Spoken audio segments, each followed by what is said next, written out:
Right. They're like 4:30 Canadian or 4:30 in America. Hi, guys. Hello, beautiful people. Thank you guys for your patience. It's been a whole hour. I'm so sorry. But we fucked the time difference, right? So mom her time hasn't gone forward an hour.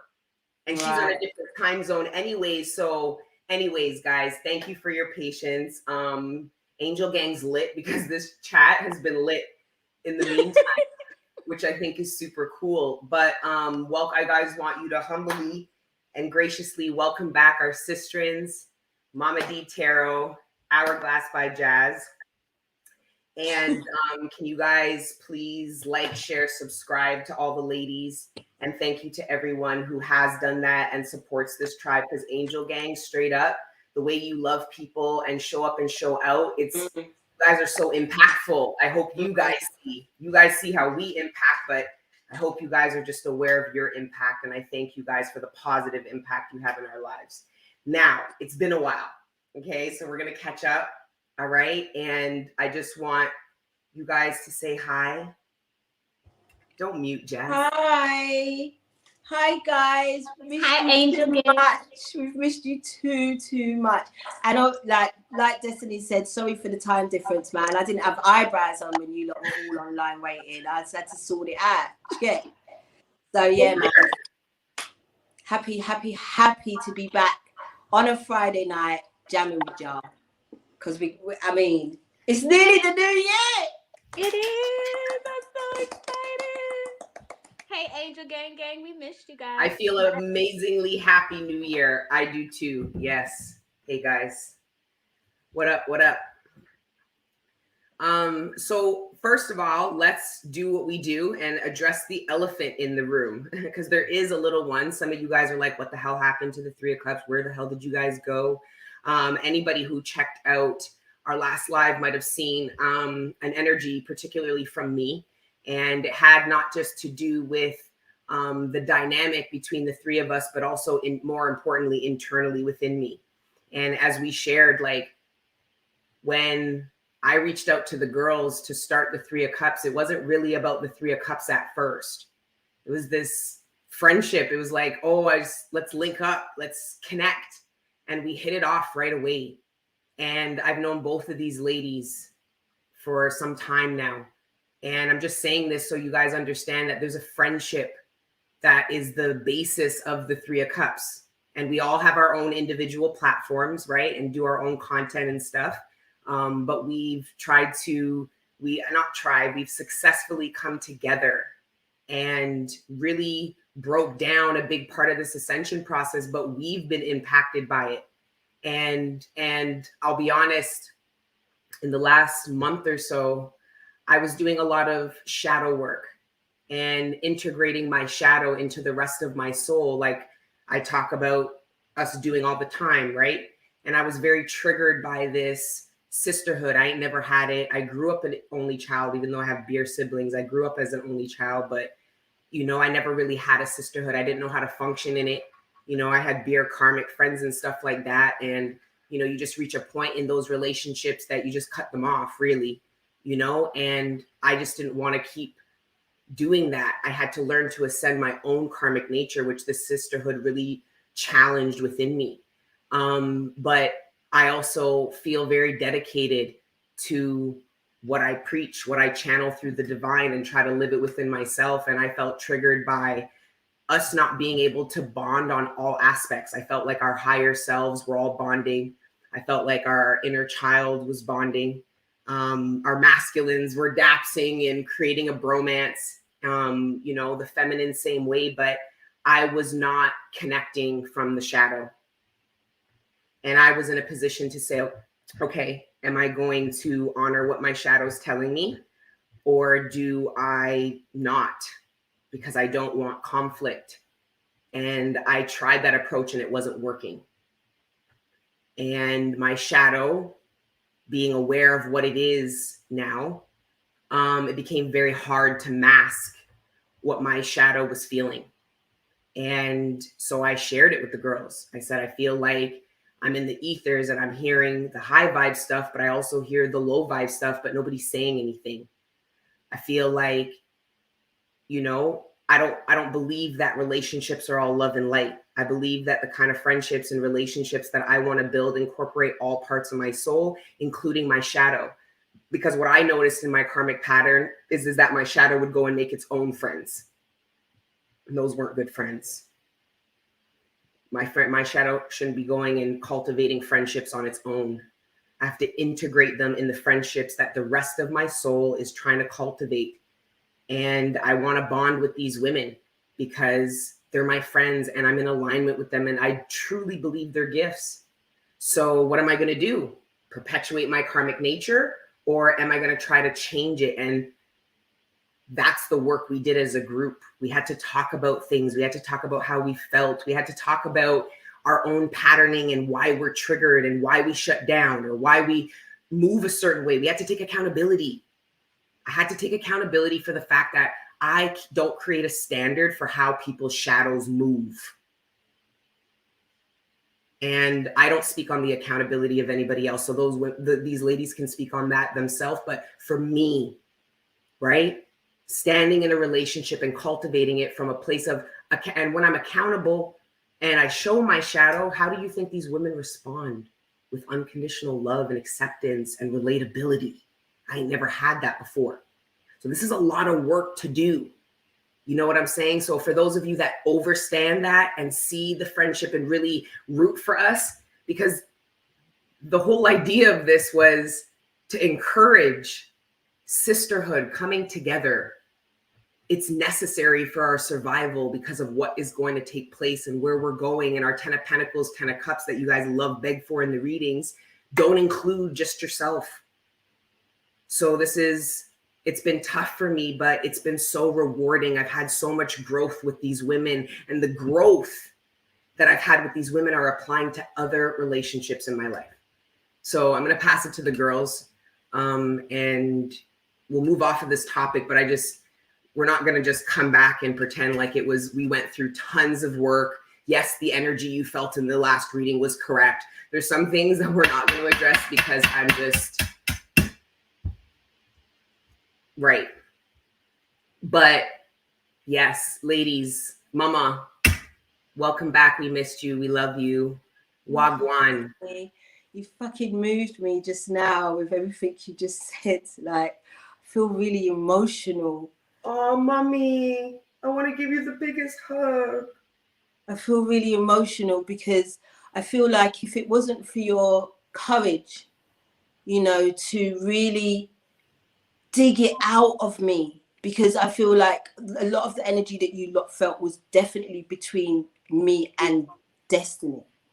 And what it is with me and Destiny is that we have similar shadows, but I've learned to do something else with my shadow, but I hadn't quite worked out how it moved. Because what my shadow would normally do, if I felt some type of way, I would either throw you in the bin or fucking make you feel how I feel. Right. Do you know? So I didn't know. I didn't want to do either. I actually went for the bin option, guys. Like I'm the guy. She said it first, but I wanted to drop out too. Mama D, but Jass was like over my dead fuck. Jass is gonna say her bit, yeah. But to be honest with you, like Destiny was saying, I've never been in a scenario. Me myself, I also grew as an only child, but I didn't realize that sisters fight. Sisters have disagreements. Sisters don't agree on everything. And I didn't understand the concept. As much as I'm here for the whole sister thing, right. I wasn't authentic to it. And Destiny's shadow forced me to be authentic with it, because I couldn't throw away another set of sisters just because I was afraid of how my shadow would move. And like Destiny said, my shadow moved and all I got was unconditional love, understanding. They cried with me. We cried together, y'all. That's the purge, man. That's the thing. So I know that as we move forward, not just with the Three of Cups, but in my life, I'm never going to be afraid to speak about how uncomfortable I feel about something without chopping off a head. Right. Because in this scenario, I've seen that it's possible. And again, this is another thing for the collective. We're all talking about unity. We're even talking about these divine connections and all the rest of the shit. But there's going to be conflict. There's going to be conflict. It doesn't matter how much shadow work you've done, how much you've been on, how long you've been on this ascension path. There is going to be discomfort. And we have to learn to communicate through it as opposed to run away from it. And I just want to thank both of my sisters for not allowing me to duck out like I normally do. Thank you. Well, we got to really give that credit. Now we're going to pass it to Jass because I'm just going to give her a little entrance because she's modest, but this has been our crone. The youngest person here has been our crone. And I'm telling you right now, if it wasn't for Jass, because of how triggered me and mom were and how programmed we are to abandon and run, if it wasn't for Jass, you would have never seen the Three of Cups, or at least for a very long time. Facts. So, Jass, welcome. I love you guys. And I want to just emphasize the fact that what we're doing is not being seen everywhere. So who are we to think that there are forces or energies that don't want to see this be great or don't want to see this win? We see it in the comments sometimes, you know what I'm saying? And it's probably because what you guys see is foreign. Black women coming together, Black women forming a sisterhood, Black women unconditionally loving one another, each other, not being vetted against one another for dick or for a position or a title. This is unforeseen what's happening. So what I didn't realize was how much energies that we're fighting just to have what we have, just to create the space that we've created. And this is now, because none of us gave up, we all fought for it. This is now so sacred to the point where I personally ask my sisters not to let nobody. I mean, I just personally feel like what we have is a holy trinity at this point. And it's beautiful to witness that what Mama D said, it's going to be highs. And they love me through my highs, but damn it, I've had some lows. And these sisters of mine would not let me get off the phone until they felt like my spirit was at ease. I ain't never been loved like that. Not in that way, at least not by Black women, you know?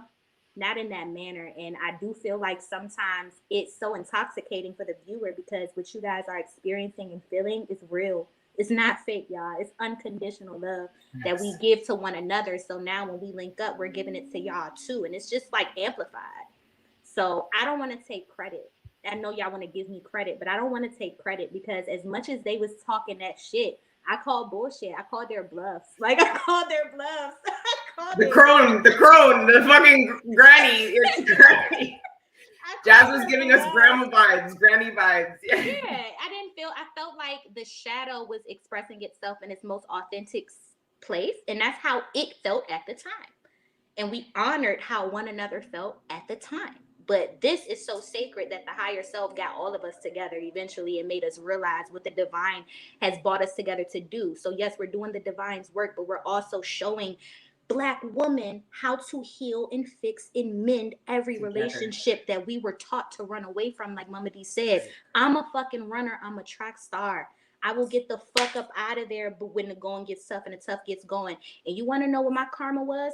Watching these two ladies about to abandon me. Watching them about to leave me made me realize that my toxic trait of running, I got to face this shit right now. I have to find the value in these relationships, even when the going gets tough and the tough gets going. Because when they was about to abandon me, my inner child was weeping. My inner child just felt like she relived all of those other situations with people that was just like, I'm out, Jass. So those people that taught me how to dip, I ended up taking on their toxic characteristics. And I taught myself how to, I'm out. And then when they was about to leave me, I had to unlearn and relearn my own toxic traits. Y'all may have felt like I did something for y'all, but y'all truly did something for me too. I found value in what the divine has now brought me. I'm learning how to fix things when they're broken, not just throw them away, you know? And a lot of what we are trying to give to the collective right now is teaching you guys that from time to time, things are going to break. And you can't anticipate certain things when they're on the verge of breaking. And you have a conscientious choice to trash things or to glue things back together, to attempt to fix things and make it better, maybe. Because I know every time that we get to these places, we come out on the other side better than we came in. And that's what makes me feel like it's supposed to happen. Like Mama D said, we can't avoid it. It's supposed to happen. It's the growing pains that's associated with our relationship. Some of you guys have this karma with your parents, maybe your children, maybe your lover, the person that you sleep with, you know? But I'm going through it with my sisters, and I'm blessed to have them through this journey, man, because it feels good to be loved like this. And love ain't romantic, man. It's not. Such a difference. I was just saying that today. It's funny you said. I was just talking about that today. It's such a difference. It is. But I wanted to talk about poll. So now that you guys know genuinely, authentically where we're at, how we're feeling, what we've been through, there's two things. One, you create energy portals with people. The divine is creating a portal with the three of us. That's what I was channeled. And I'm like, okay, a portal for what? And it's to do certain things. We all have individual channels, but trust and believe what we do here together, we could never individually accomplish. This is a different energy vibration. It's something new. It's a portal. And we create our own portals, right? You have other portals with other people, but just being aware of that third energy and the portals that you create, because sometimes it's not always blessings, learning, and growth that you get in and out of that portal. You know what I'm saying? And that's why sometimes you can bring on karma to yourself through the third energy portal. You create an energy with people, and just being a little bit more consciously aware, because this sisterhood made me very consciously aware of the portal that you create, meaning the divine's like, I can do things through you.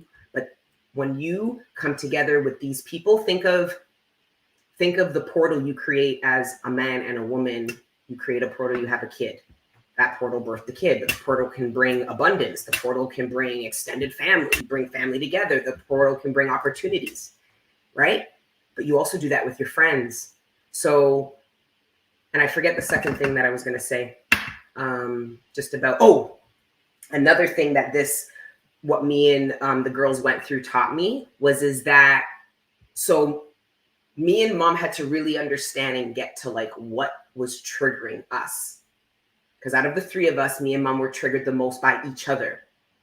And we realized that we karmically mirror relationship dynamics that we are either avoiding, can't see.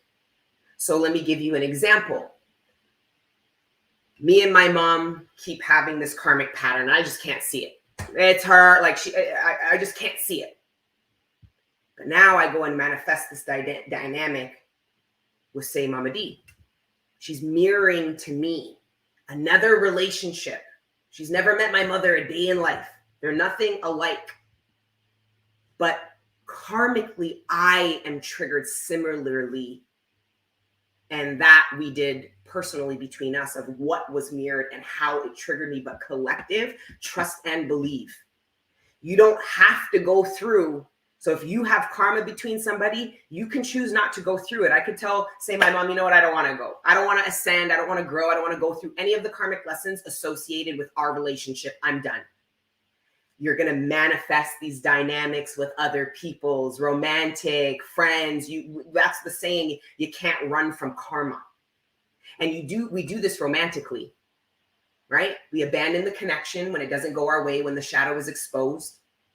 And then we run from it, and it manifests again and again. And the longer you project it, it will just keep manifesting again and again. You ran away from this dynamic so long ago. Or it could be a part of you refuse to see. how your wounding shows up in a relationship, right? You're avoiding things, and just be aware, because it's okay. You can avoid them, but when it pops back up, be like, okay, universe, I get it. I get it. Because the last thing you want is the universe to shove something up your ass. Okay. Or down your throat. All right. Or scream in your ear. That's the loudest scream you've ever heard. Okay. You want the universe to slap you. It's the hardest slap you've ever gotten, right? So, because this is what happens. That's why the towers were so bad. Why was that such a bad? Because that's what it took to penetrate, to see the karma, to see the mirror, to take accountability, to heal, to grow and ascend, right? So I thought it was only romantic for some reason. And then I come together in a sisterhood and I realize, oh, there's other relationships. It's not all about romance and, you know, the man and woman coming together. It's not all about these connections. We're so obsessed about these divine connections. And karma's like, oh, you think that's the only thing I'm trying to show you? Oh. Dear grasshopper, so much karma, okay? Because that's what it was. And I was very triggered because I'm thinking I've gotten farther than this. Ascension is not linear. It's canvassing land. You can be more ascended in one area and literally go back to the page position in a completely different arena. And I have to put my ego shedding to the side to allow that to happen so I can continue to grow. So your sisterhood should challenge you in that way. So when people were like making comments about, you know, the 3 of Cups ain't gonna make it and falling apart, it's like maybe in your toxic, low vibrational karmic friendships.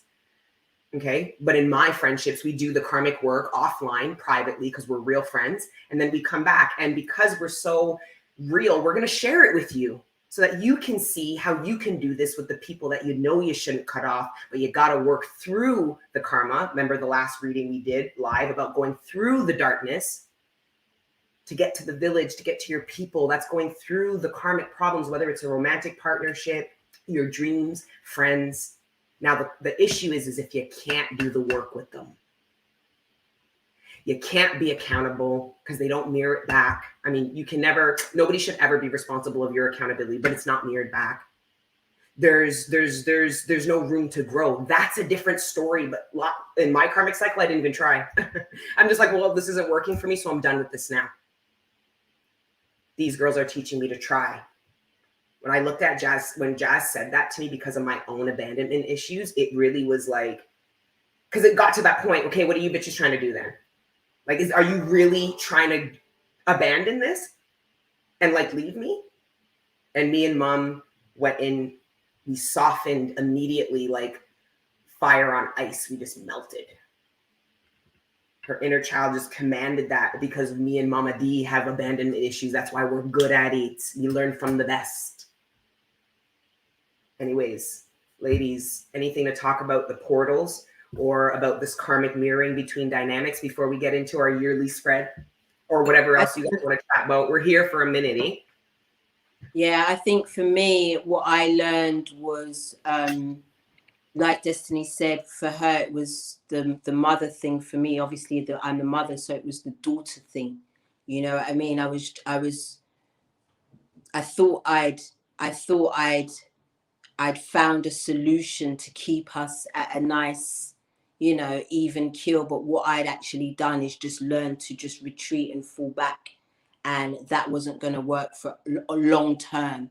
You know, I had to, like I said, I had to find ways to communicate what I was feeling, but without causing more destruction. So again, this is what we are going through as a collective. Do you know what I mean? Like I said, we're not going to have all the same beliefs and ways as we continue to ascend into our new paradigms. We're coming into this new year. We've got new energy, because remember, this has been a whole tower year. 2021 was the 5 year, the year of purging everything. So within, so without. So as we're doing this work within, what am I doing? I'm doing laundry every fucking day. I'm getting on my hands and knees and cleaning my skirting boards, because this is as I'm clearing things out from within me, I'm also clearing things on the surface as well, so that there's that balance. You know, like my sister said, we're not going to come on here and try and sell you any type of dreams like this dynamic's been easy. It has not been, you know, not only because of our different levels of growth, because I know that my shadow, I'll be honest with you, I thought my shadow was popping. I thought I was a bad girl. Ouch. You think you can talk to me like any eye? Like I'm not. No. I thought I was a bad girl until somebody that I truly, truly loved came to me differently, and I was like, rah, I'm not as bad as I thought I was, because I'm feeling afraid. And that I had to, again, like Destiny said, this ego shedding. You know, I still had to admit to myself that there were parts of me that was still afraid. You know, even though we feel like we've done so much work, we've come so far. You know, don't flinch. You know, I love to tell you, look, don't flinch. Be as comfortable in the dark as you are in the light. But I'd be flinching. I still be flinching, you know. But again, my sisters are teaching me not to. And I'm not only flinching from the relationship, I'm flinching from the success of what it is that we are doing. You know what I mean? Again, with this imposter syndrome, like I'm not worthy of this level of, you know, awesomeness. And I had to take a minute. I had to take a minute, because it wouldn't have been just the girls I was throwing away. It was throwing away my opportunities, because as you do one thing, is how you do everything. So if I threw them away, I would have thrown away everything. I would have thrown away the channel. I would have thrown away even fucking communicating online. I would have thrown away the whole fucking thing. That's it. Out. So I hope that me and my sisters are inspiring you to stand the course. You know, even when it's uncomfortable, even when you're feeling squeezed, even like Destiny was talking about some guy in on Monday, about some guy who had to go through a mountain or whatever to get to the other side, and the darkness was only his own fear. And that's what my sisters have taught me, and that's again what we're trying to share with you, so that you can know that even when it does feel a bit weird and a little bit uncomfortable, not a lot uncomfortable, keep going. Jazz? I just wanted to say, accountability hurts, collective. I know I may not have had that much involvement in this particular situation, but my sisters exercise my darkness by holding me accountable. I want you guys to know that unconditional love looks like the people who hold you accountable, the people who expect you to be accountable, and the people who also want you to do the same for them. There's a different level of accountability that I found my sisters hold me to than some people that I've known all my life. And that's just with them choosing to unconditionally love me, no matter what I still have to find myself accountable for. My sisters have held me accountable in my relationship, my family dynamics, my everyday life. And in so many different ways, I'm realizing that accountability hurts. And that's why nobody is eager to take it. Nobody is eager to jump and take accountability, but accountability leads to a breakthrough. And I personally feel like the reason why kids cry when they're being disciplined is not necessarily the discipline. It's the accountability. They don't like it. It hurts. It hurts to have to face certain things. That's why shadow work is hard. And I think we all have to get around the fact that being accountable leads to our breakthrough. So it's a growing process. We go through the growing pains with the process of holding ourselves accountable, but also being responsible for holding the ones that we love accountable as well. Because just like we need those people, they need us too. And that is a reflection of unconditional love, because ultimately accountability, you holding yourself or others to that standard, shows that you want to ultimately see the best version of themselves and yourself in whatever dynamic that you share with one another. So I just wanted to add that, like, it's hard sometimes to hear, like Mama D said, like, my shadow and me, we've been through some shit, but my sisters make me realize how disconnected I can be from it sometimes. And that accountability that they hold me to was a situation with a comment right before we came on here. And Destiny's like, you see, You see, I don't even have to say shit. That's the divine doing the work for me. And it's the accountability that I believe we think that it hurts, but that's just unconditional love exercise in darkness per the usual. I don't know, something to consider, holding yourself accountable. I deal with a lot of elders in my life who struggle with accountability, but then I come into this sisterhood where we own accountability. And what it does to our dynamic is just beautiful. So I encourage the collective to grow through that, whatever pain that's associated with your own personal accountability, and then those closest to you as well.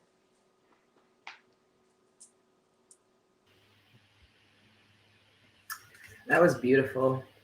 All right. So we're in a new year, guys, and there's a lot happening. And each one of us have been channeling it dolo. So you guys can go to either of these ladies' channels and see collective messages that really are preparing us for this massive collective shift, this new season, equinox, this new year. So a lot of the energy that surrounds January New Year is actually now. So this is a very exciting time, and I want us to pull cards and read on this energy. But before we do that, is there anything you guys, because the only thing I have to say, the only download I have coming into this reading in particular about this new year, my focus when I was meditating coming on was very much surrounding, because I've been doing all that research, right? Watching all those survival videos and shit like that. And watching all these different tribes live in modern day. And some of them are pushing more into modernization. Some of them are still very grassroots. But the civilizations like Inuit people, say in Canada, living out in the Arctic, they live a very polarized life between modernization and grassroots. Okay? Think of grassroots being the ancient way, holistic way. But think of our ancestors who lived the grassroots without choice, because we hadn't gone through the technology revolution yet. And what technology could do for us. And essentially, when I was really channeling about the future, the direction we are going in. So for people that are living in remote areas, they are going to start to expand, meaning they're not going to become like these major metropolises. Major metropolises are going to be taking a massive hit in the next 10 years. Massive. The population issues you guys talk about have nothing to do with human beings. They have to do with how we're distributed on the land. And the more codependent we are, the more we rely on major metropolises. So it is imperative for your bloodline's freedom to become less dependent over the matrix every day, whether it's planting a little bit of food, planting, whether it's, I mean, there's so many ways, guys, so many ways, but we are very codependent. We don't hunt our own food. We don't forage. We don't build our own shelters. We do not do these things. We make no offerings to Mother Earth, and we wonder why Mother Earth is so ruthless with us and washes us out. It's because she has to eat. Because we don't give to her and all we do is take. So there is a lot of focus coming into this new year about this balancing out. Now, people who live a very modern life that skew too far on modernization are going to be pulled to the center. This doesn't mean you're going to be, living off of the wild, naked, like Naked and Afraid. No. This means you're going to get rid, you're going to let go of some of the codependencies you have to the matrix so that they have less to leverage on your life. Coming to this middle point, like for example, we have Inuit people that are living the old traditional way. So they still hunt seal. They still live all of their spiritual practices. The difference is though, is they sleep in heated tents instead of igloos. And instead of taking dogs on sleds, which takes hundreds, if not thousands of salmon to feed and keep a herd of sleigh horses alive, they just have what do you call them? Snowmobiles. So no, they're not part of civilization, but they go to civilization to get fuel, get whatever. Sometimes if they don't get meat, they'll get it there. But the matrix serves the Inuit people. The Inuit people do not serve the matrix. They are free, right? They're not sacrificing codependency for their freedom, which is so rooted in slavery. We talked about it. Break down the horse so the horse don't seek nature. Do you guys remember you're wild? You're wild. You are not domesticated. You are not civilized. You are wild people.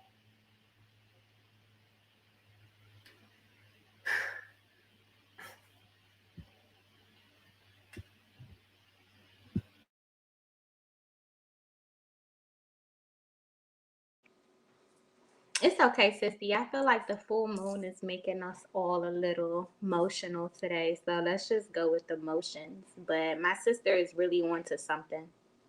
Really, really onto something, because I definitely feel like we've all been channeling, in a sense, just living back off the land, getting back in tune with this ecosystem and becoming less codependent on this matrix or the system itself, you guys. And the way or the route that this world is actually going towards, we're going to it's going to be a drought in many different ways. It's going to be, money is going to lose its value, and the food supply is going to get shorter and shorter, and the demand on these things are going to just grow higher and higher, just like our population continues to grow higher and higher. And Destiny, that's powerful to say, how we're not properly dispersed out amongst the land, and that's what's causing the population issue. A lot of us have so many different I know, me personally, acres of inheritance that maybe you know of or that you don't know of, but maybe don't have the means to begin to cultivate upon yet. This is the season where we start to get our means in order, get our means together, so that way we can properly allocate ourselves or position ourselves in different places of this planet to comfortably live remotely. So what I'm starting to notice is, when I first used to go to Haiti, you know what I'm saying? We ain't have certain stuff. Now when I go, I'm comfortable. I don't even want to come back. We got internet. We got refrigeration. We got all of the things, generators, solar panels. We're moving and elevating and evolving the rural areas so much so that it's going to become the new norm or the new comfort zone that we begin to provide for ourselves, which is going to make us less codependent on the system that's actually keeping us docile. It's keeping us stuck. It's keeping us away from our primal nature, because like Destiny said, we don't even do majority of the things we're supposed to do for ourselves by ourselves. We are extremely codependent on our survival through the systems that we're placed in, whether it be the United States system, the Canadian system, the UK system. Wherever you're currently residing at determines what system that you're being manipulated by or ordered under. So I encourage everybody, like Des says, start small, man. Maybe plant your herbs. You start cooking with that. Then you move on to some fruit, some vegetable when the season break. Then you start to look at the products that you're using. Are they biodegradable? Can you begin to make those for yourself as well? Because I tell you real quick, our ancestors was making their coconut oil. They was harvesting their shea butter. They was doing all these things that we go and we buy over the counter. And we still pay little small businesses to do the same exact thing. So it just shows that there are small little things that we can start to do that add up over a long period of time, and it helps put us in a position to begin to live closer to the way that the ancestors was actually living. And then we wonder why Pythagoras was documenting that Egyptians live into 200 and 300 years old. That's when the Egyptians were predominantly fruitarians. The human body is supposed to be consuming predominantly fruit, and it plays a part in the fact that we don't even plant our own shit. So clearly we can't just walk outside and grab fruit all goddamn day. That's not what we have access to, and it's tampering with our longevity, our lifespan as well. We'll be grateful to just go ahead and reach 100 years, right? You said we have to heal the soil first. I don't believe that's our job. Gaia don't need our help. I don't. I don't believe that's our job.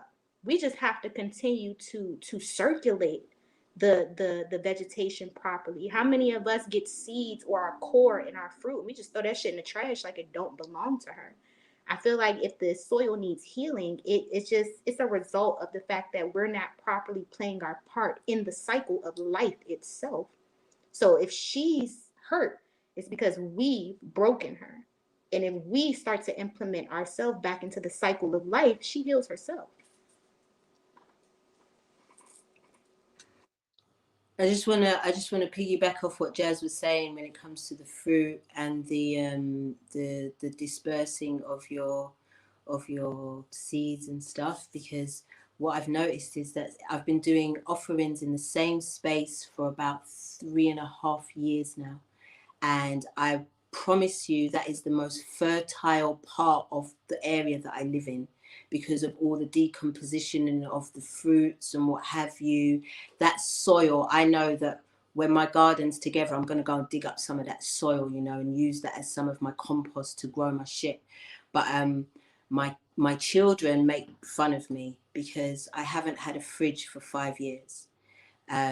Simply because one of the reasons is because I don't eat meat, so I don't need to keep it refrigerated. But another reason is because I do try to eat fresh. I mean, I know like this is part of my codependency, you know what I mean? But I really do try to eat fresh food. Like, because I work from home, I'm always at home. So one of my outings is just to go to the store to get, or to the farmer's market, or to, you know, we've got a beautiful Turkish superstore where I live, and it sells the freshest, most of that space is fruits and veg. And it's somewhere where I enjoy going, you know, on a day-to-day basis, just to pick up, you know, what I'm going to eat for that day. And another thing that I don't have is a microwave, you know, because, you know, this instant mentality that we all have, everything has to be right now, right. Get rid of your microwaves. You know, if you think that the phones and and other technology is harmful, the EMF kind of vibrations, the microwaves is, can you imagine what it's doing to your food, yo? So it takes a little longer to heat shit up in the oven, or like old school, like I'm from the 70s and 80s, we didn't have a microwave, so I know to heat up my food in a pot.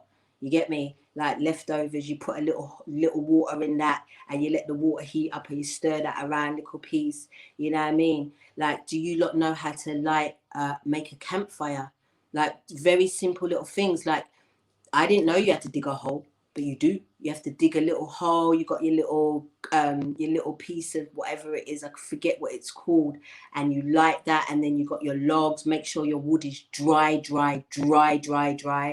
You know what I mean? So all these little things, like people come in my house and they're like, why have you got all these sticks in your house? My G, don't play with me. Like, if it gets down to it and we got to be outside to keep warm, I've got my shit piling up here. Don't play with me. I don't care how it makes my house look. You know what I mean? I don't care if it looks wild when you come through the house. You're like, why have you got all them sticks? Like, my campfire. Like... because I know how to make one now. You know what I mean? It's just tiny little things. Even if you're not as rural as that, you know, just to have a couple hobs, like gas hobs with some gas canisters, you know, so that if shit really does hit the fan, you can continue to eat. Do you know how to make simple foods like rotis? You know what I mean? Little stews. We got this Uber Eats and this Deliveroo and all these kind of cultures. You people ain't cooking. These people are so popular right now. Get back how, and it's karma as well, because a lot of these people, they go into their jobs, they're cooking the food, they fucking hate going there. They don't even want to be there. Do you know what I mean? And they're making your food and like me, I love a takeaway, you know, don't get it fucking twisted. I do love me a takeaway, but I do understand how important it is to cook at home as well. Make sure that I'm using, like, you know, fresh ingredients at least 3-4 times a week, a majority of the week, over takeaway foods in the week. You see me? So these little things, these are the things that Dee's talking about in terms of codependency, and they're just making it easier and easier and easier and easier for us. And this is where we have to kind of pull back and be like, no, I want to see Deliveroo and them man go out of business. I'm not lying. You know what I mean? I'm tired of them bikes on the side of my road, because I'm thinking, shit, man, what are my neighbors eating every day? Fact of the matter is, a lot of these restaurants will go out of business because of the lack of supply. They won't be able to get that part. They're not going to be able to get bulk things. So that's what I'm trying to say. Major metropolises are going to take a very, very big hit. And the fact is the chips are going to fall where they may. Mm-hmm. Some people are prepared. It's really, I personally think this whole ascension journey in this lifetime has been leading up to this massive shift. Mm-hmm. And it's going to be, for the people that are more grassroots, it's going to feel very fulfilling because they're not being pushed out. Because right now, people like tribal people are being pushed out of their land, no different than the lions, no different than the extinction of gorillas. This is how our tribal human beings, brothers and sisters out there living in the wilderness, are being dealt with right now. You understand? And because, I mean, what happens with the animals, all of this, this appropriation of land and construction of land pushes wildlife. But we have people, our brothers and sisters living out there that are being pushed out as well. So they don't have the hunting areas. Some of these people are being forced to have to go and buy cow and pork and stuff from the grocery because there isn't enough to hunt out there. So, but the Matrix knows that. Remember, the Matrix still wants to keep us serving it. That's why these people are being forced to let go. These people give us an out, collective. When I see that, I'm like, there's an out. There's a way. The Matrix doesn't want that. Well, because that's freedom and this is slavery. You don't think you're a slave, but you are. The more codependent over the Matrix you are, the more you are a slave. And you guys know my obsession with freedom. I don't care about happiness. I want to be free, and I know whatever happiness I need will come from that. So freedom is key. And I know that's why God's like, if you want to be free, kiddo, you're going to have to start learning some shit. So I want to thank Mama D for teaching me how to do offerings. I had never done an offering before. She's like, girl. I'm like, what do I put? She's like, girl, whatever they tell you to put. So I was like at the store, like not in the mood. It's raining, it's cold, like getting these things. It was the most random, what looked like random experience, only for me to look up every meaning of every fruit they made me pick and what it represented. But also, you ladies, I don't know if you know, but I don't know if I told you, but that place that I did that offering, you guys can check it out on Patreon. I posted it there. Maybe I'll post it on the channel. But a lot of people have died off that cliff. And pieces of that cliff were breaking off. And that's why the divine wanted me to go there and do the offering there. We take a lot. People take a lot from that space and give nothing.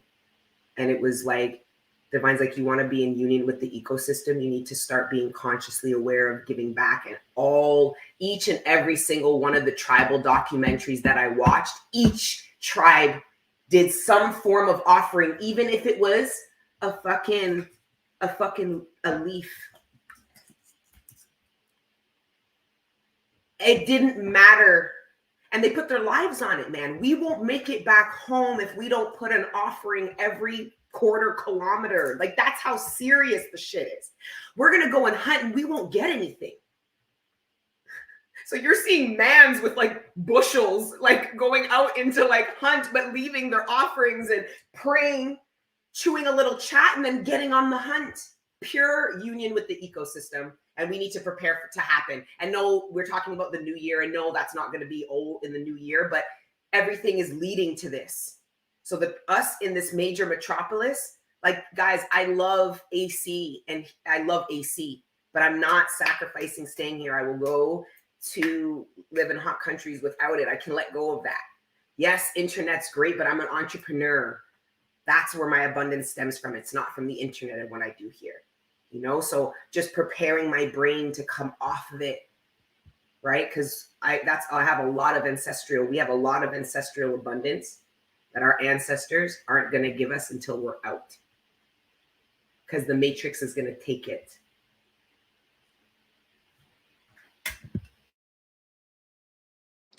I felt that. That hit deep. They was like, get the fuck out of here so I can give you what you need over there. Like, I just felt that. That hit real deep for me. But I also, Mama D was talking about the different methods of survival. And I don't want you guys to feel like you got to wait until you're put in a position to learn it. Let's start now. Let's start before we have to. Like, before you get to the point where you really need it and you don't know. what the fuck to do. Like, we can start teaching our kids how to go without their cell phone. Y'all remember when we needed directions? Bitch, you used to have to MapQuest and print out your directions and get in the car and look at that shit. Or your passenger would be reading you, make a left on fucking this street and on that. Like, it's just a matter of making sure that they are aware of the resources that are here but are not dependent upon them. Because if we don't start that, the age of Aquarius will have them consumed with technology. And technology needs to coexist with the ecosystem. It's not supposed to replace it or take its place or anything like that. So I also wanted to tell you guys that the radiation, because Mama D was talking about the microwave, right? The radiation. I want you guys to consider giving yourself a trial run, cutting off your Wi-Fi router at nighttime and only cutting it back on when you need it. So when you wake up the next day or as you need it, cut it on and off and see if the transmission of signals, the absence of that, affects your human vessel in any way. I've noticed the change, not just being in Haiti away from the signals and the towers, but when I consciously cut it off, when I'm not using it, when I'm about to go to sleep, when my subconscious is going to be very, very, very rampant, right? I cut it off. And I noticed that I'm more aware of my subconscious when I wake up, what I was dreaming about, who I was meeting up with, what thoughts I was having, what time did I wake up, what time did I go back to sleep. I'm not as foggy as I typically would be in the morning when I eliminate them signals, them radars, them Wi-Fi's and 5G and all this other shit. So that was just food for thought. Maybe if you guys wanted to give that a test run. You know what, baby? I don't even have Wi-Fi. I don't have Wi-Fi. I mean, I don't know how I'm getting by, because I'm not gonna lie to you, like, because I already told you, like, I was a scammer in my last video, innit? Like, I've been a scammer, yeah. And I went one time, I think 2019. I went to my neighbor and I begged her some of her Wi-Fi to send an email, but I kept it. And then, like. I mean, I bought her flowers like most weeks, you know, just like because my guilt. But I kept on her Wi-Fi. And one time the Wi-Fi cut off and I rang her and I was like, I'm not going to say her name, but I said, like, my Wi-Fi is down. Is yours down too? And she was like, yeah, I'm getting a new supplier, and that was my cue. Like, stop it now, stop with the scamming thing. But I never got Wi-Fi. I tried to get Wi-Fi in my house. Somebody bought a box and all the things, but the house wouldn't accept it. It rejected it like I'm not going to be crass. I mean, we ain't been back for long, but he just rejected it.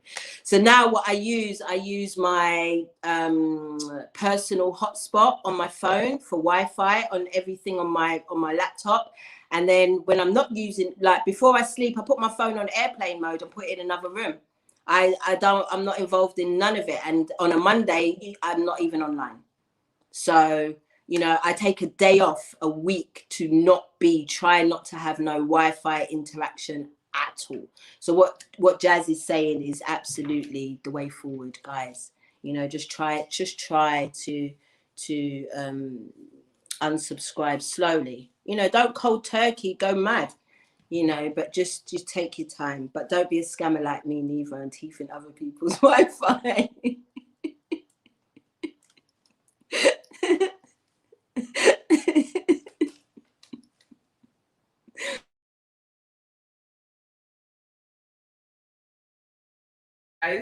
All right, guys. So I know we're already an hour in, but we're chilling today. It's our New Year spread, and we're gonna pull some cards now. I already can tell for this tribe here. I'm not speaking for the world because there's a lot happening. All I know, collective. The only card I would really want to really sum up like the kind of year I want to have for us and myself. King. The 10 of Pentacles. You guys are worrying about your divine partnerships, look in the boat. Don't worry about that. Because once these partnerships come together, you see what really matters, where they're going. Be more. You want a divine partnership, be in alignment with this place. And you'll find them, no problem, no problem. Okay? But congratulations, collective. Like Mama D was saying, coming out of a 5-year, like Jass was saying, the accountability that it was hard and painful to take. All of that put you in alignment. It wasn't for naught. And you're going to see that by the end of this year. So a year from now, you'll see that. And who knows? I don't even want to tap into that energy. It's no fun. I'm obsessed with how we get here. This means you're adding to what you got. That means you're building through your divinity, meaning there's no karmic reasons why you have to tear it down and start over. This means you are where you belong and with who you belong. That means you've come into full union with yourself, or else being out of union with yourself would never have led you here, ever. Not to these opportunities, not to these relationships, not to none of it. So all the work you did through the 5-year, all the tearing down, all the internal work, all the tough truths, the ego shedding, because on these platforms, we do the work. We don't just talk about it. So if you need examples and support with that, you can watch either of these ladies to get that support. But for those that did the work and are in alignment, congratulations. You make it to where you want to be, wherever that is. Everybody's 10 of Pentacles looks different. I personally think we're all looking at the same place from different angles, thinking it's our own, but God's like, they're all going to the same place, the promised land. Right? Either way, the point is, collective, is this is going to be a very tangible year, meaning you're going to look a year from now and be very proud of not just making it here, but what you were able to do here, because that's the focus now. I'm speaking to those who are really have vowed oaths to their authenticity, their divinity, and their true path that their ancestors have been leading them to. And I don't know, I lost track of what I was saying. Oh, wow. It's over. Look at the shift. If that's not a massive shift, I don't know what the fuck is. That's why it hurts. That's why it's exhausting. That's why it's incredibly triggering. That's why you can see it all. You can feel it all. It's such a massive shift, man. Going from the 10 of Swords to the 10 of Pentacles, you're going to do that this year. If you haven't done it already, you are going to, because if you haven't, you don't feel close to this energy yet, it's because you're still here. This leads to this. Who cares?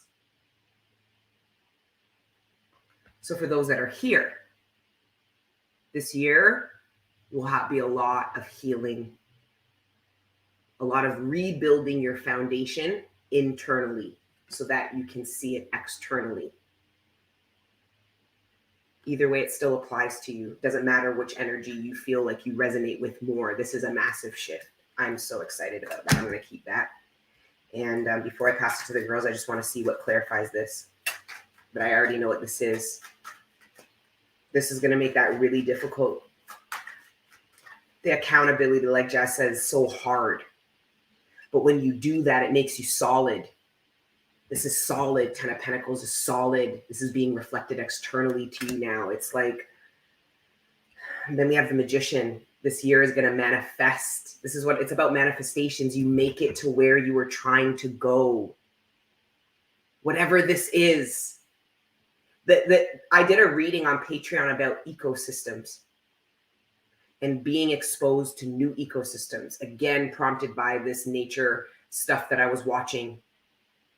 Acclimating to the desert is one ecosystem. The rainforest is a completely different ecosystem. You have to adapt. One ecosystem, a completely different ecosystem. I like how this ecosystem looks. It looks a lot better to me. So this is a shift, a massive shift. How anything to talk about how the collective is going to start the year, this new year? Ooh, you're gonna the Queen of Cups in reverse, collective. It wasn't what I was thinking. Okay. Oh. Okay. It's many of you are still in this energy healing. Because some of you guys, you teared up, you felt the energy of the 10 of Pentacles. Some of you guys felt triggered. It's like how I feel when I listen to Jazz's love readings. Okay, like I've loved it. Oh, she's already trying to trigger me already. You see this bucket. Okay, but look at the collective. No, this is you not being open and receptive because you're still hurt. Now that's fine. But when the divine offers you help, this is the problem. The problem isn't the Queen of Cups in reverse. The divine knows why you're like that. The issue is actually the Four of Cups. They're trying to help you and you're saying, no, that's not good. When there's a problem, it's okay. But when you get the support to help you, it's like that story of the guy in the boat with the crack, the hole in the boat, and it's starting to drown. He's praying to God. God sends him a paddle. He sends him duct tape. He sends him fucking tools to fix the boat. And he's just there praying, save me. Well, how about helping you save yourself? How about the help they give you to do what you want to do? Why are you like that, collective? This is not a good energy to start off the year. I'm just being honest. Maybe the ladies will be able to tap into why the collective's like this, or maybe tap into some of you guys that are a totally different energy. But this is showing me resistance. And the resistance is to the 10 of Pentacles. And the cause of the resistance is the 10 of Swords. Right? That's like Mama D and Jazz when they talk about you got to be okay with the fights and the low times and it's not all love and light. I just feel like it's a bit of this energy. I don't know. This isn't good. This isn't a good energy. I'll be honest. So I can carry on, but I want to pass it to the girls, see what they tap into, whether or not it has anything to do with this.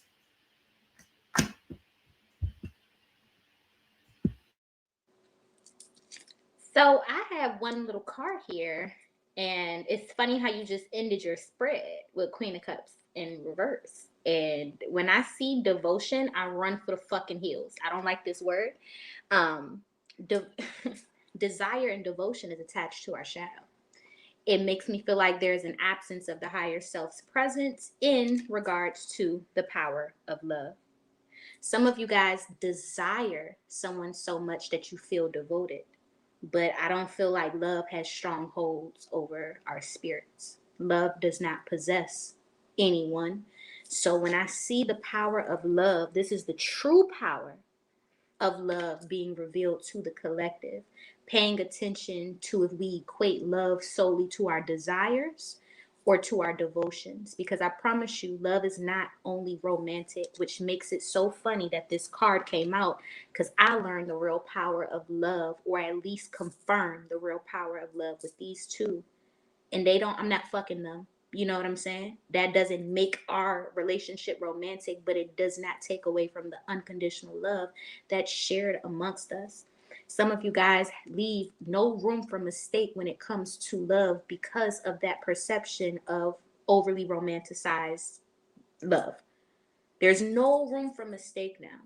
And love is such a broad and such a high and such a powerful vibration that we have to leave room for everything when it comes to it. The back of the card says, love never loses its way home. This symbol is the power of love.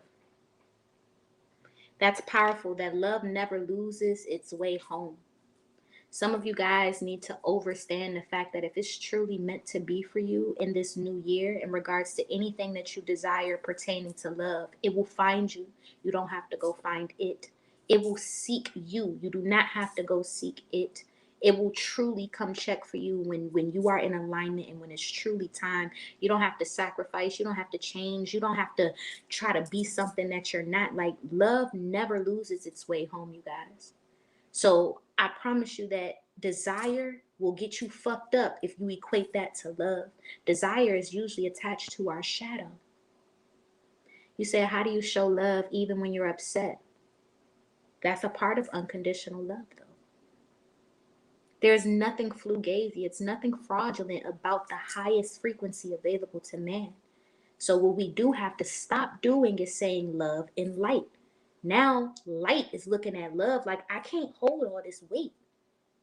It might need dark to help it balance out the high frequency of that vibration itself. So love doesn't always, I know my mama whooped my ass because she loved me. And I probably won't spank my kids, y'all. I don't believe in spankings. But I know when she whooped my ass, it's because she loved me. It's because she didn't want the world to beat the shit out of me. So she'd rather do it behind closed fucking doors and be responsible for my discipline before the world puts me in prison or before the world kills me off, y'all. So unconditional love doesn't always have to be equated to our highest vibration. Unconditional love has a place and a space in our lowest of lowest vibrations. And that's why love never loses its way home. It's because it belongs every fucking where with every fucking body. It's not a place or a space within us or in this world that love don't exist, or at least coexist with us. So I encourage the collective, man, just because you're not on top of it or it's not on top of you doesn't mean that you're not experiencing love. Some of you guys have sons. Your son will love you more than anybody else on this plane of existence. And I don't think y'all hear me though. That your son will jump in front of a bullet quicker than anybody else. That's your father and your husband included. So for those people who overly romanticize this love vibration, love is looking at us like, you don't even get it. Not even the smallest clue. Y'all don't even get it. Y'all don't even get it. And when we're disconnected from it, it shows. Guys, I have to be quick. I'll be back in 2 seconds. It shows how we're disconnected from the self-love vibration, because we can only be what we are. So if there's a lack thereof self-love, then there is probably an over-romanticized perspective of outside love now. So I thank my sisters for showing me unconditional love. I thank other friendships, relationships outside of just romance for providing me with that space so I can realize I've been boxing love in. Love has way more power when you realize that it stands within but also outside of romance, you know? I want to pass this on to my beautiful goddess, Mama D. Hey guys, I just wanted to quickly, first of all, just go back to what Destiny said in her reading in terms of the 10 of Swords and the 10 of Pentacles. It's that imposter syndrome, yo, and it's got to go. I made a video about it, so you can go watch that and watch me tearing myself up about imposter syndrome, because if it's you, then it's me. If it's me, then it's you. So a lot of you probably are feeling that 10 of Cups in reverse because you don't feel worthy of this new beautiful opportunity of, or not even that you don't feel that you're worthy, that you may not feel that you can do the work in terms of once you're in it. Getting it is the easy part. It's keeping it, motherfucker. You know what I mean? Getting it is the easy part. So, you know, want to maintain your 10 of Pentacles. This is possibly why you could have some anxiety in terms of the Queen of Cups in reverse, because, you know, you've done the work. You've got this far. You can even see it. Even though you're lying on the floor with all the swords in your back, you can still look up and see it. It's there. But once you get up, get yourself together, dust yourself off and stand in it, can you maintain it? And this is where the authenticity is super, super important. So I've got a little trigger warning. I'm just going to say it, right? So I pulled the elements.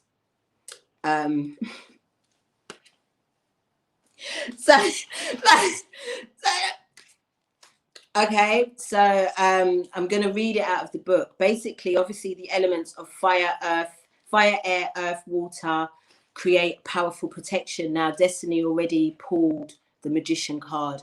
This is how you reinsert yourself into the ecosystem. You use the elements to assist you. So those of you who are new to things like altars, it's important that you have all elements on your altar. You have fire, you have water, you have air in the sense of I've got a little makeshift altar because my cozy corner is not what it's doing. So this is air for me. This is a beautiful feather. You can also use the frankincense. You can use any incense that can represent your air. And what was the other one? So fire, air, water, fire, and earth. Earth, you can use things like crystals. You can use things like, you know, just stones, you know, out of the floor that you find, you know, sticks, anything earthy, acorns. These types of little things can be decorated around your home. And this will help you to remember that all of these forces come together and create alchemy. That is the most important thing right now. This is in the whole of our ascension process. This is also like the coming together of the 5 aspects of the soul. You know, the elements don't work effectively if one is missing.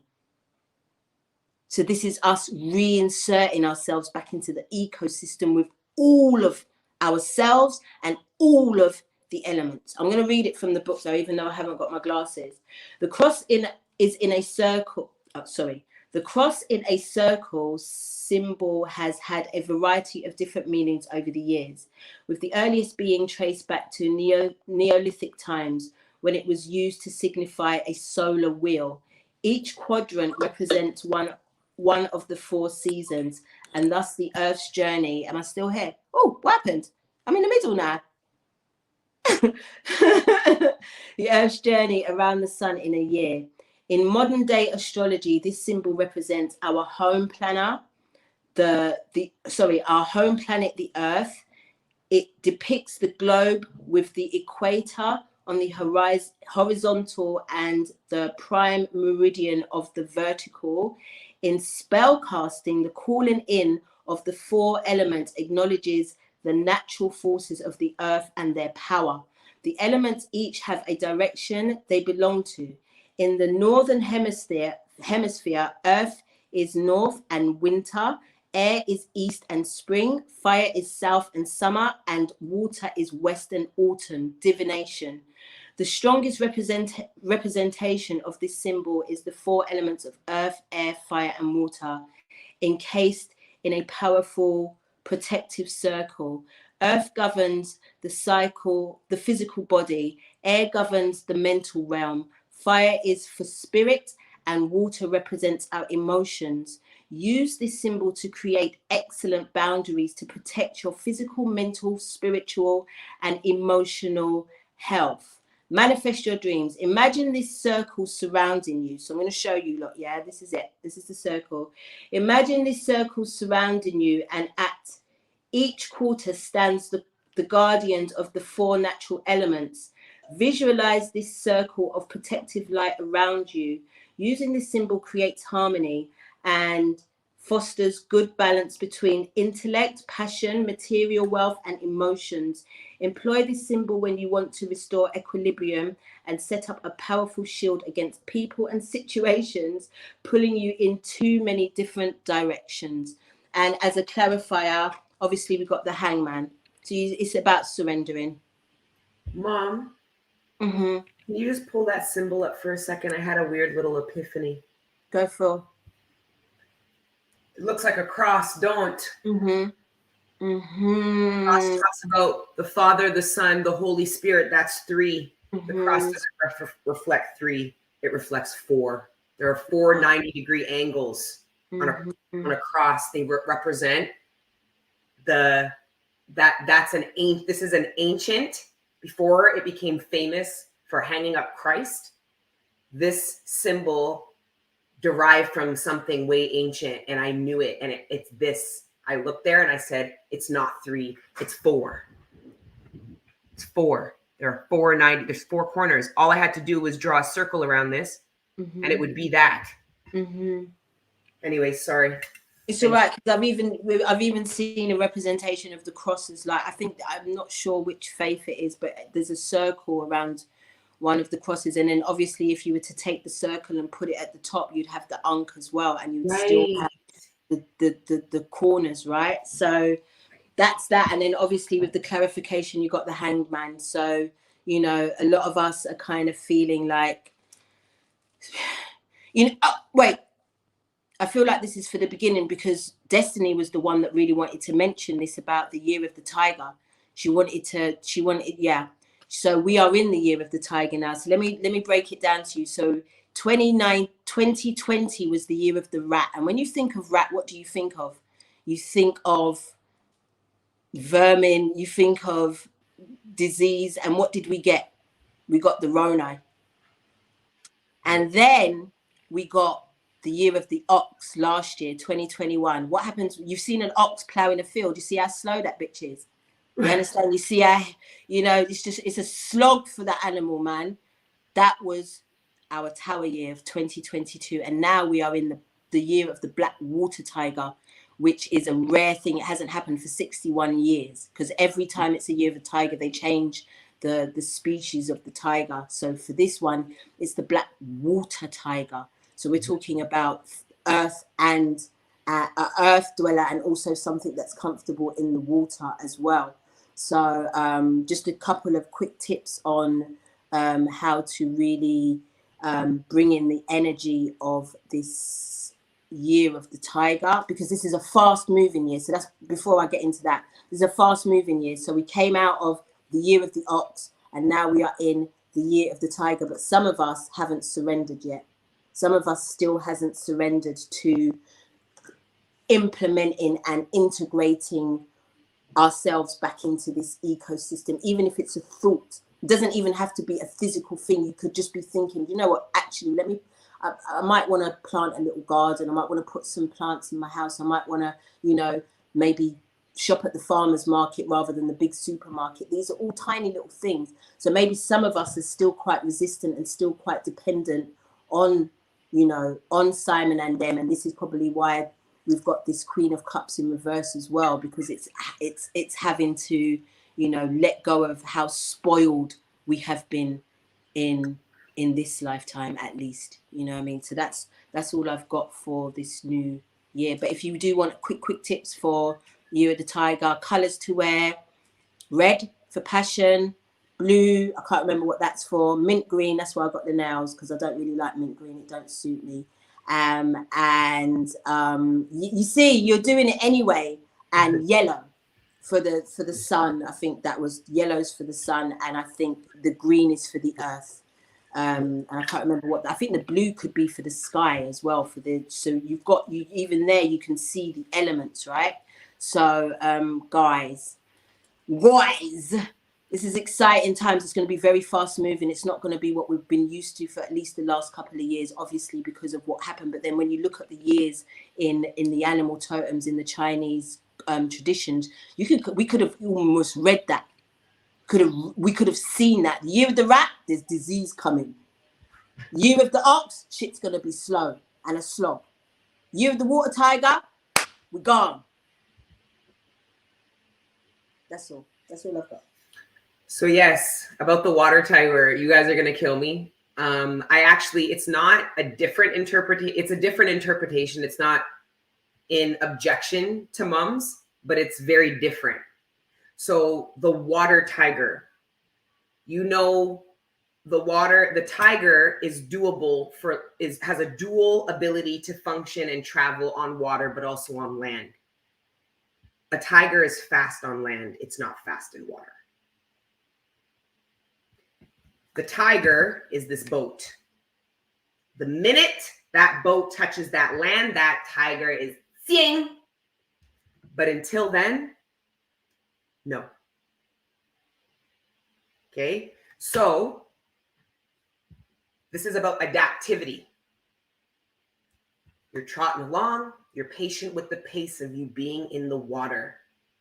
As soon as you hit the water, boom, adjust, acclimate, you adapt. Now you're functioning fast, like mom said. The minute you touch this here, zing, even if it's a relationship, there's a speed. The tiger speaks of a speed, but until it's grounded, it's not meant to go fast. It's a water tiger. This tiger is going through the water trying to make it to land. And that's what I believe the water tiger is trying to express. It's that duality between the elements, like mom is explaining, but how we function differently in the elements. When you're in that cold fucking deep water, You're just trying to stay afloat, and you're just trying to keep a momentum that you can sustain. Water is emotions. So if it's not moving as fast, that means you're having to focus internally, processing. Emotions are data. So what do you do with emotions? You process them like you would any kind of other form of data. Now you have the data, reach land, zero, that tiger's out of there. That's why I do believe that this is such a shift, but part of the shift is going from water to land. And the speed of which you're now able to move forward. Some of you guys were wondering, well, why can't I move forward? Why can I move forward? Because the Wheel of Fortune says you're in water. What the fuck do you think you're going to do? You see a boat? You see a fucking cruise ship? Like, no, you don't. No, you don't. But that cruise ship literally takes you across seas. A little speedboat ain't taking you across no sea. I'll tell you that right now. You're crossing seas, collective. That could actually be literally. So for some of you, this year is going to have a lot of travel, but international travel. Or for some of you, because of things like work and stuff, you're very used to domestic travel. You could travel between provinces, states, but this is more international. You're going to different countries, different, continents. You have to cross waters. And what's beautiful is for some of you, these trips are actually putting you in union.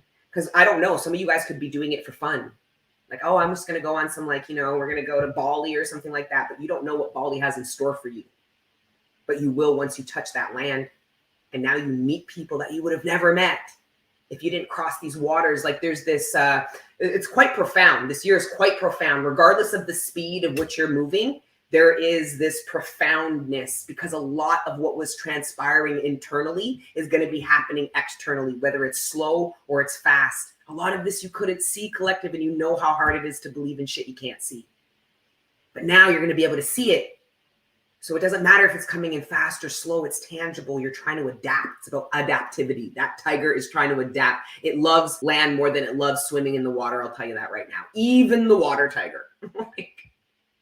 Okay, but yes, that was my thoughts on what I channeled about the water tiger. Same thing essentially, but just a little different.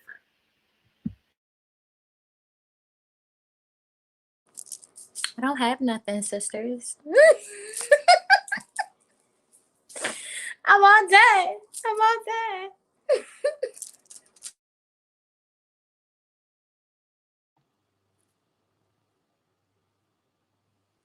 I'm like, okay, well, what do you got, Jass? Because I know you got stuff. It doesn't have to have anything to do with the water tiger.